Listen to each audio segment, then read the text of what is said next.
சிவகங்கையில் 4 மாத குழந்தை மர்மமான முறையில் உயிரிழந்த சம்பவத்தில் பகீர் தகவல் வெளியாகியிருக்கிறது. பார்க்கலாம் விரிவாக.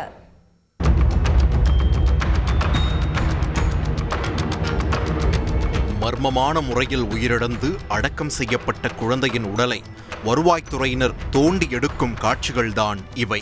4 மாதமே ஆன பச்சிளம் குழந்தையை தலை சிதைக்கப்பட்ட நிலையில் மீட்ட போலீசார் உடலை உடற்கூராய்வுக்காக மருத்துவமனைக்கு அனுப்பி வைத்து விசாரணை நடத்தி வந்த நிலையில் தற்போது மனதை ரணமாக்கும் வகையில் பகீர் தகவல் வெளியாகியுள்ளது.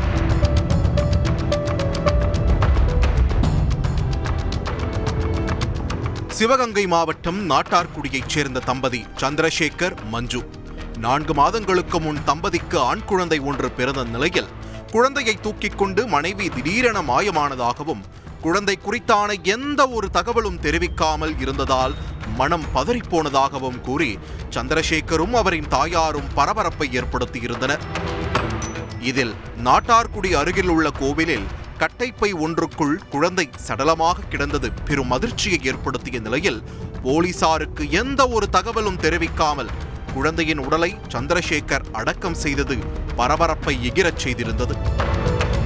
இதனிடையே இந்த விவகாரம் திருப்பச்சோத்தி காவல் நிலையத்தில் ரகசியமாக தெரிவிக்கப்பட்டதும் வருவாய்த்துறை முன்னிலையில் குழந்தையின் சடலம் தோண்டி எடுக்கப்பட்டதுமே நாம் முன்கண்ட சம்பவம். மனைவியே குழந்தையை கொன்றுவிட்டு தப்பி ஓடியதாக சந்திரசேகரும் அவரது தாயாரும் குற்றம் சுமத்தி கண்ணீர் வடித்து வந்த நிலையில் தற்போது வெளியாகியிருக்கும் போலீசாரின் விசாரணை முடிவுகள் சிவகங்கையை திடுக்கிடச் செய்திருக்கிறது.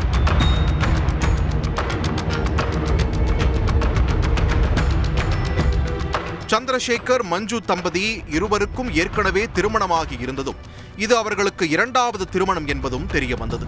இருவரும் கோவையில் தங்கியிருந்த போது தன்னை பேக்கரி ஓனர் என கூறி சந்திரசேகரும் தான் ஒரு நர்ஸ் என கூறி மஞ்சுவும் ஒருவரை ஒருவர் ஏமாற்றி காதலித்து கடைசியில் திருமணமும் செய்திருக்கின்றனர்.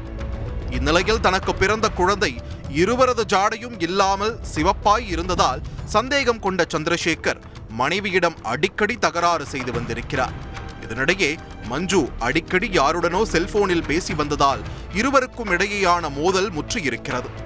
இதில் 4 மாதங்களேயான பச்சிளம் குழந்தையை இருவரும் மாறி மாறி தரையில் போட்டு அடித்திருக்கின்றனர். ரத்தம் சொட்ட தலை சிதைந்த நிலையில் படுகாயமடைந்த குழந்தையை மஞ்சு மருத்துவமனைக்கு தூக்கி ஓடிய நிலையில் வழியிலேயே குழந்தை இறந்திருக்கிறது. இதனால் அதிர்ச்சி அடைந்த அவர் பயத்தில் குழந்தையை கட்டைப்பைக்குள் அடைத்து நாட்டார்குடி அருகிலுள்ள கோவிலில் வீசிவிட்டு தப்பி ஓடியது தெரியவர போலீசார் அதிர்ந்து போயிருக்கின்றனர்.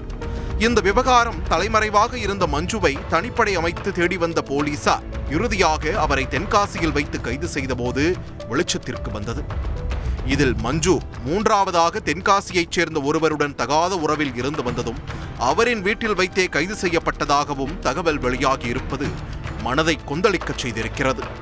மனதை ரணமாக்கும் பச்சிளம் குழந்தையின் இந்த கொலை சம்பவத்தில் குழந்தையின் தாய், தந்தை, பாட்டி என 3வரையும் போலீசார் கைது செய்து விசாரணை நடத்தி வருகின்றனர். செய்திகளை உடனுக்குடன் தெரிந்து கொள்ள உடனே சப்ஸ்கிரைப் பண்ணுங்க.